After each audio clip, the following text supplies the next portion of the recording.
The first reading is from Luke 7, verses 1 to 10. When Jesus had finished saying all this in the hearing of the people, he entered Capernaum. There, a centurion's servant, whom his master valued highly, was sick and about to die. The centurion heard of Jesus and sent some elders of the Jews to him, asking him to come and heal his servant. When they came to Jesus, they pleaded earnestly with him, "This man deserves to have you do this, because he loves our nation and has built our synagogue." So Jesus went with them. He was not far from the house when the centurion sent friends to say to him, "Lord, don't trouble yourself, for I do not deserve to have you come under my roof. That is why I did not even consider myself worthy to come to you. But say the word, and my servant will be healed. For I myself am a man under authority, with soldiers under me. I tell this one, go, and he goes, and that one, come, and he comes. I say to my servant, do this, and he does it." When Jesus heard this, he was amazed at him, and turning to the crowd following him, he said, "I tell you, I have not found such great faith even in Israel." Then the men who had been sent returned to the house and found the servant well. And the second reading is from 1 Corinthians, and it's chapter 9, verses 19 to 27. "Though I am free and belong to no man, I make myself a slave to everyone to win as many as possible. To the Jews, I become like a Jew to win the Jews.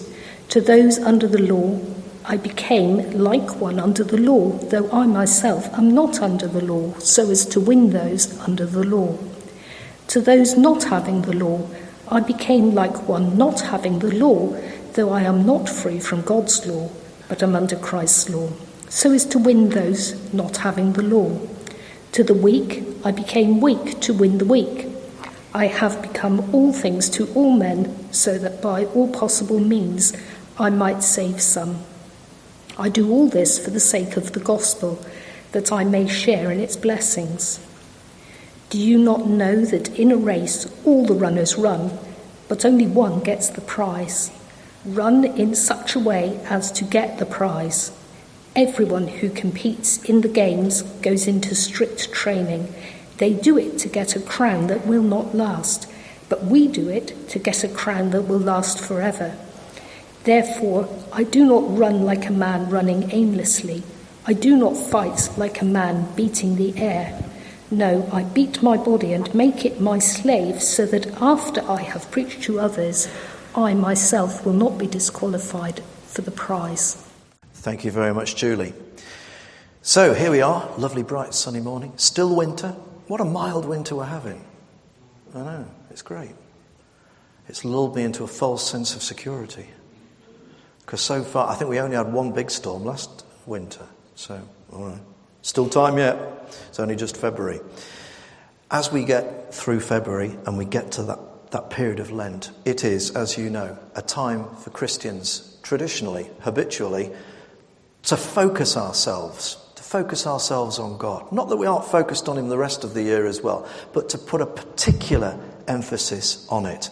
And we do it at the time when we remember, sure, Jesus being tempted in the desert, Jesus doing without in the desert, 40 days going without food, making himself vulnerable, but also growing in holiness and growing in his relationship with the Father. You've got to take on board the fact that Jesus belongs in heaven. He is God. And yet he's suddenly down here on earth. He's got that separation between him and God. That's going to take some getting used to. In fact, sometimes we struggle with it ourselves because we're children of the King. We're created by God. We're created by God in his likeness, Scripture tells us. So I don't think we necessarily look like God, all right? But we have his nature to a degree. We can feel love like God can feel love. God has sown eternity into the hearts of people, it says in Ecclesiastes 3, which means that we don't just belong to this world in the same way that every other creature in this world just belongs to this world. And when it dies, when they die, it's all part of the circle of life and they go to the ground and something else is born. We're different. Our destiny is to live this life as a preparation for what is to come. And when we get to the end of this life, off we go through the door into eternity. And eternity is paradise. It's the new Eden. It's being with God. We always have that degree of separation here, don't we? That's what that last song was about. Even when I don't feel it, I know you're there. But there's still that element of uncertainty sometimes. We can't see God face to face. There are times when we do, aren't there? You have those, as you call them, mountaintop experiences. I don't know about you. Some of my mountaintop experiences have actually been on the top of mountains or on the top of hills. You know, have a walk up Chapel Carn Bray and stand there and see how long it is before God shows up. It won't be long, in my opinion, all right, in my experience, okay? But sometimes because we're so busy, because we live in this world full of human beings, this fallen world where there is darkness and light, sometimes the darkness gets to us. And sometimes we get distracted from, looking at God and focusing our attention on him. Sometimes things happen and they stress us out. And weirdly, in the times when we need to be nearest to God the most, we turn away from him. We forget him. I'm too stressed to pray. I'm too stressed to pray. But that's how we feel, isn't it? Half the time. We need to keep focused. We need to, as Paul put it in 1 Corinthians, go into training. And you've heard me speak before about this theory that I have, not just that I have, but this life is like the basic training for the next life. And basic training, if you've ever watched SAS Who Dares Wins, I thought you might have, basic training nearly kills you. It's really tough. There are times when you think you can't go on. And yet, if you push forward and you stay focused and you don't shrink from the task ahead, you will get through. And that is a word that God has spoken over me. Sometimes, the Lord said to me, you will feel like you just can't do this. It will seem impossible, but persevere and you'll get through and you will achieve a result for me. That's what he said to me.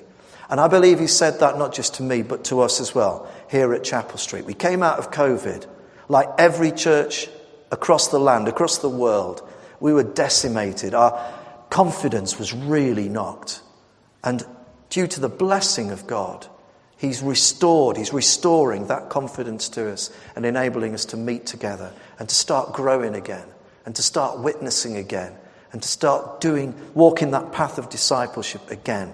But it's not easy. Jesus said it's a narrow road. If you find yourself on a wide road, cruising down there at some speed, then you're probably on the wrong road. This is the narrow road. For a kickoff, Jesus said, not everybody finds it in the first place. Not everybody's looking for it anyway. But if you find it, you get on this road, and it feels like sometimes it's just too rough. I can't do this, Lord. The going gets too tough. I know somebody at the minute, not from this church, who's having a really tough time. A really tough time to the extent that they're saying, I feel like I'm losing my faith.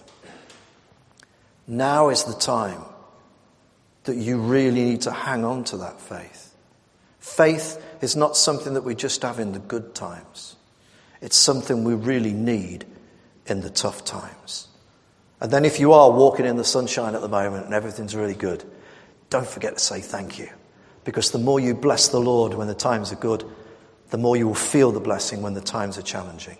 Okay, so we're on that road of discipleship and we want to walk it together, because if it's a narrow road, we're going to need the help of one another. We need to travel together. That's why we're doing this course, Purpose Driven, together, all of us.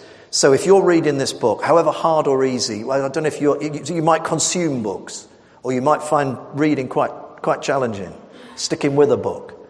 The knowledge that we're all doing it together at the same time can be really helpful, can help you through. And I guarantee you get to the end of it, you will have learned something you did not know before about God, about the Christian walk, about yourself, I believe, more than ever. And doing it together, it means we're all on a level playing field. And we can stand that much stronger, that much more united.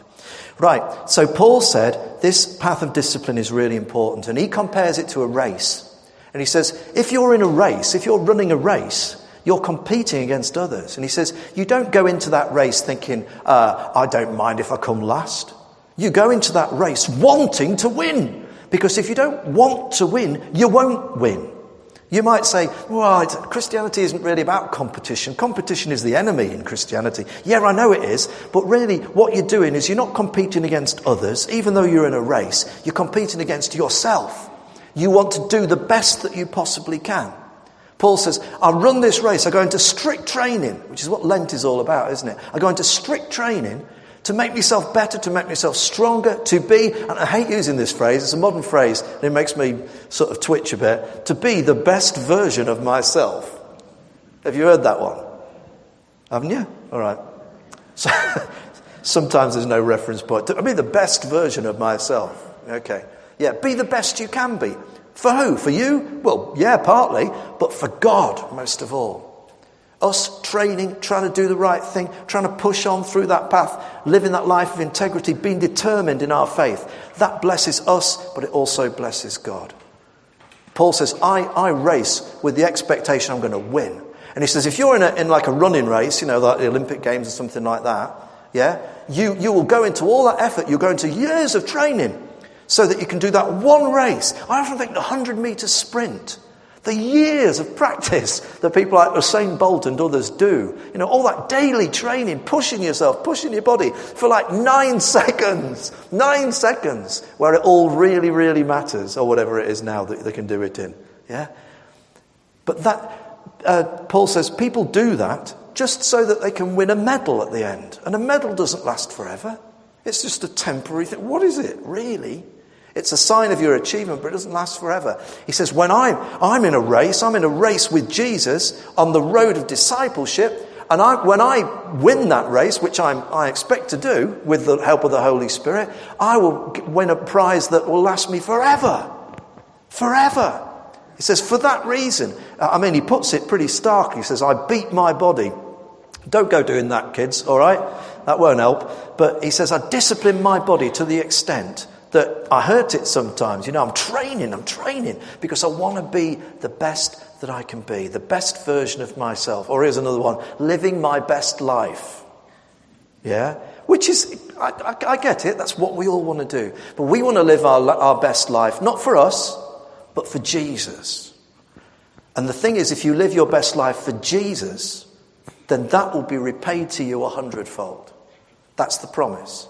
So we shift your focus from yourself to Jesus. I want to do this for you, Lord. I want to do the best I can be for you. Right, says God, you do that, you will be blessed 100-fold.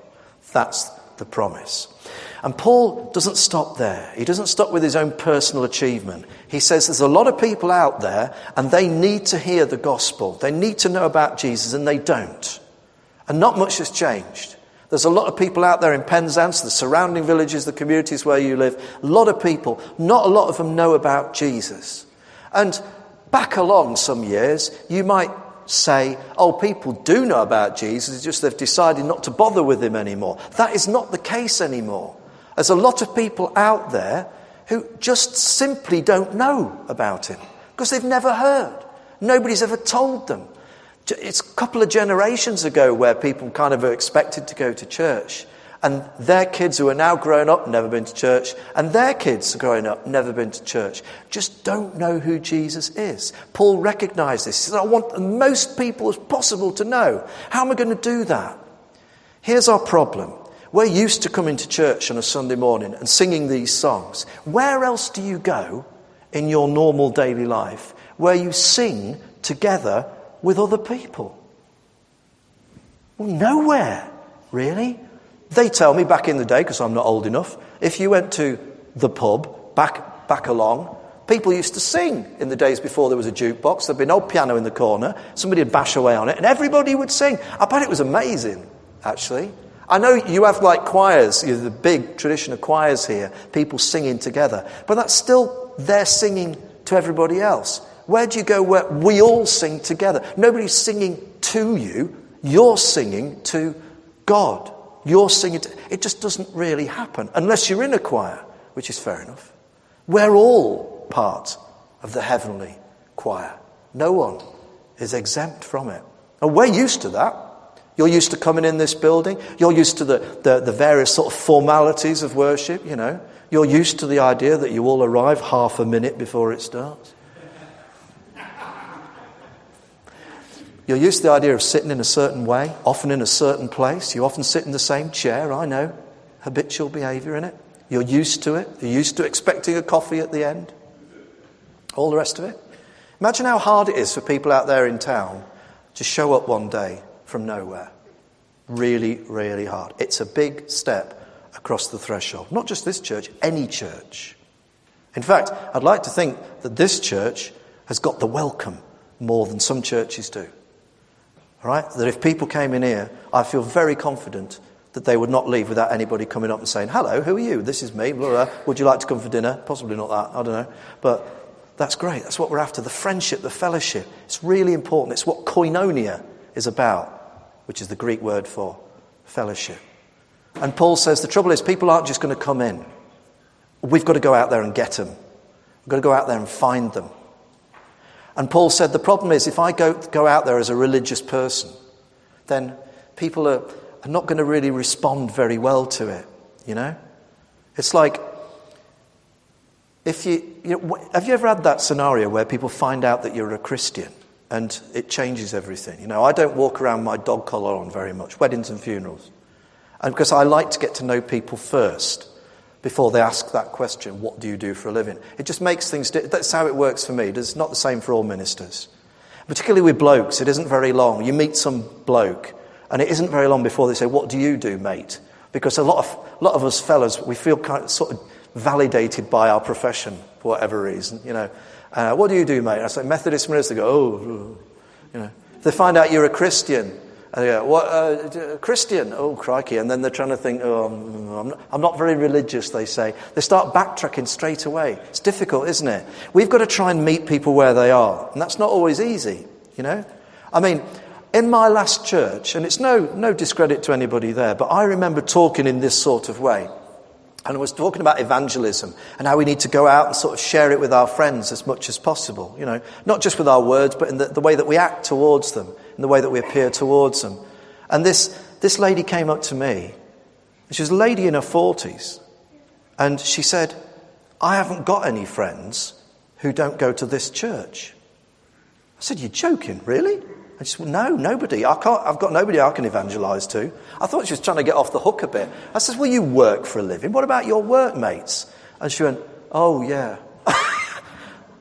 There's always somebody. But the trouble is you kind of got to meet them where they are. Some years ago, in my first appointment as a minister, I was up in Lancashire. And our local pub, which was literally around the corner from my house, so I did frequent it on occasion, shall we say. And the landlord and the landlady got saved, which was brilliant, became Christians. And they decided to have a Christian night in the pub. And they sort of invited some specialised preacher who was used to doing pub work, and they put a buffet on. And then they invited all the churches in town to come to this pub. And the place was full of Christians. It was awesome. It was full of like pagans as well, so that was even more awesome. But I went into this pub, and there was the local vicar, who I knew very well. And he was sitting there, and he got his suit and his dog collar on, you see. And I said, hi, Martin, how are you? And he says, oh, I'm not so good. I says, why not? What's up? And he says, oh, I'm not very comfortable in this environment. He says, I don't come to the pub. And I just thought to myself, but I didn't say it. I thought, well, maybe now you realise how hard it is for people who are used to going to the pub, how hard it is for them to go in your church. And that's the thing, isn't it? We don't want to come across as being so out there, so fringe, so weird, so religious, that people feel there's nothing they can relate to in our fellowship, you know. And that's why Paul says, I want to become all things to all men. He says, when I'm with the Jews, I kind of try and identify where they're at and talk to them on their level. He says, I'm with people who aren't Jews, then I try and be like that. If I'm with this sort of person, I try and do this. If that sort of person, I try and do that. You think of all the different types of people that you meet, and how do you come over to them? Do you come over as a religious person? Do you come over as being a bit sort of stiff and, you know? I mean, people say, don't they, oh, you Christians, you've just given up all the fun things in life. And during Lent, we often do give up things which people might perceive as fun, you know, but we're disciplining ourselves. We're saying, I can do without that. I will not be mastered by anything. That's how Paul put it. I can do anything I like, but I will not be mastered by anything. I will not allow anything to make it my slave, whether it's alcohol or drugs or habitual patterns of behaviour or prejudice. This is the thing, isn't it? As Christians, everybody, male, female, or whatever gender you want to describe yourself, any colour of skin, any religion, however much money you've got in the bank, however little you've got in the bank, whatever part of town you come from, it shouldn't matter. Whatever country, nothing. We're all brothers and sisters. I go into secondary schools. I was in Humphrey Davy last week doing assemblies. You say this to them, they laugh at you. We're all brothers and sisters. Oh, he's not my brother. Yes, he is. We're all the same. It's trying to find opportunities to meet people where they are. And if you want an example of how not to do this, again, from my time in Lancashire, one of my churches, it's quite a middle-class church. People there, fairly well off. They were comfortable. And there was a chap there, and he rang me up one day, and he said, Ralph, he says, there's this chap I play golf with. I went, oh, yeah. And he says, he'd make a great Christian. Anybody would make a great Christian, mate. No, he'd make a great Christian, and I wondered if you could go around and see him. And I said, well, he's your mate. Why don't you have a chat with him while you're playing golf? It'd be better coming from you. He don't know me. And he's going, no, it'd be better if you did it, Ralph. And he's trying to convince me that I should do the thing that he should actually be doing, He's his mate. Who am I? I've brought in the professionals. I'd be really intimidated if some minister came round my door and I hadn't asked for him to be there, But the thing that really clinched it was as he closed the phone call, he says, no, you really should go and see him, Ralph. You'll like him. He's really our sort of person. I'm sure he could hear me on the phone sucking all the air out there. Everybody ought to be our sort of person. Now, I know some people are real easy to get on with, aren't they? Some people, you're lifelong buddies with them. Yeah? It's like you're so similar. Or you're complementary. Other people, really hard. More than 10 minutes in their company, you want to go home and have a cold shower. Just to sort of try and get you, sit down and have a cup of tea just to get over the experience. But nevertheless, we are all brothers and sisters. And the idea is we need to try and share this good news. The best example in Scripture, to my mind, of somebody putting this into practice, becoming like others, subordinate to others, humbled before others, in an effort to try and help them out and encourage them, weirdly enough, is the character in Luke's Gospel, the Roman centurion. Just in case it's gone out of your head since Julie read it to us, a Roman centurion has a servant who is very ill and looks like he's going to die any minute. So the centurion sends some people, some messengers to Jesus and says, can you come and heal my servant? Because he isn't well at all. So that's how it starts. Let's consider, though, a Roman centurion. The Romans are in charge of this country. They've invaded. They're the occupying force. All right? They don't care about the Jews. They don't care about these people who live in all of these countries that they've conquered all across the known world. They're just there to be Romans, to impose Roman culture, Roman taxation. They let the Jews get on with their religion, fine, but they're not normally interested in it at all. How come this one is? Not only that, he is a person of some position, some authority. If you were a basic squaddy in the Roman army, you were still somebody who was considered to be, an important member of society. Not anybody could join the army, not the Roman army. I know they were brutal people, just look at the crucifixion. But if you were a Roman soldier, you were an accepted and respected person in society. If you were a centurion, you're an officer. As the name implies, you've got 100 men under your command. And you, in turn, are subordinate to those who are above you. But a Roman centurion, he's got a big house, he's got very shiny armour. He's posh in terms of Roman society. Why would this bloke be bothering at all? Why would he be bothering about his servant? We know what the Romans were like with slaves. If you've got a slave or a servant and they die, you think, I'll get another one. Why would he be bothered? Something different about this guy. This guy, even though he's a pagan, even though he has all these funny little Roman gods that the rest of them do, all sitting there on the mantelpiece to bring him good luck. That's the level of his sort of religious observance. He's a man of some faith. He's seen the way the Jewish people live. He's seen this one God, this all-powerful God, and thinks, there might be something in this. I want to help these people. Now, we know this because the messengers who come to Jesus from the Roman centurion are themselves Jewish elders. They're Jewish people, and they're people who are of significance in the synagogue. And they come to Jesus and say, I know you maybe don't want to help a pagan, a Roman, but this bloke's a bit special. He really likes us, the Jewish community, rather than, stick spears in us all the time and stuff like that and subjugate us. He's actually helped us enormously. He's built our synagogue. He's paid for it.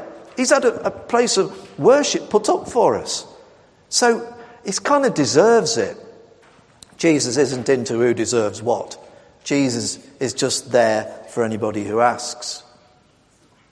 And Jesus says, right, I'll go there then. I'll go to his house. And off he goes. Now, the Roman centurion was not expecting this, that Jesus would come to his house. So when he hears that he's on his way, he sends some more servants out, or friends, I think it actually says in the text. And these friends come to Jesus with this message. And they say, well, actually, let me read to you exactly what it says so I don't misquote it. From Luke chapter 9. Lord, don't trouble yourself, is what the centurion says. Don't bother, Lord. If you're on the way, just turn around and go. You don't have to come. I don't deserve to have you come under my roof. That's why I didn't even consider myself worthy to come to you. I didn't come to you. I don't think, you're better than me. He calls him Lord. This is a Roman centurion. This is a pagan. And he calls him Lord. I'm not worthy, he says. You alone are worthy. Why does he do that? This is very unusual. This Roman centurion has perceived something that a lot of other people have missed. And then his message says something else. It says, I know that you have authority over people's health, over the human condition. I know that you can heal. I know that you can heal from a distance. If you say the word, it will be done. I know this because I have authority too. I have 100 men at my disposal. And if I tell them to do something, I expect it to be done. And it will be done. You are Lord.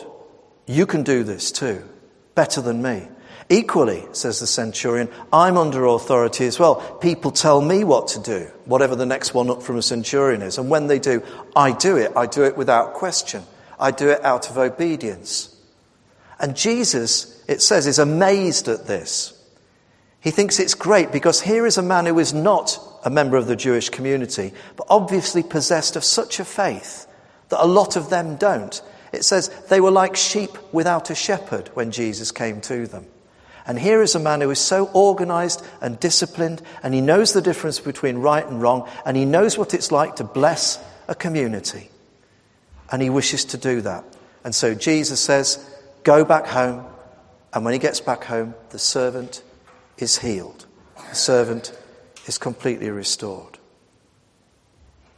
Here's a Roman wanting to be all things to all men, wanting to be a blessing to everybody.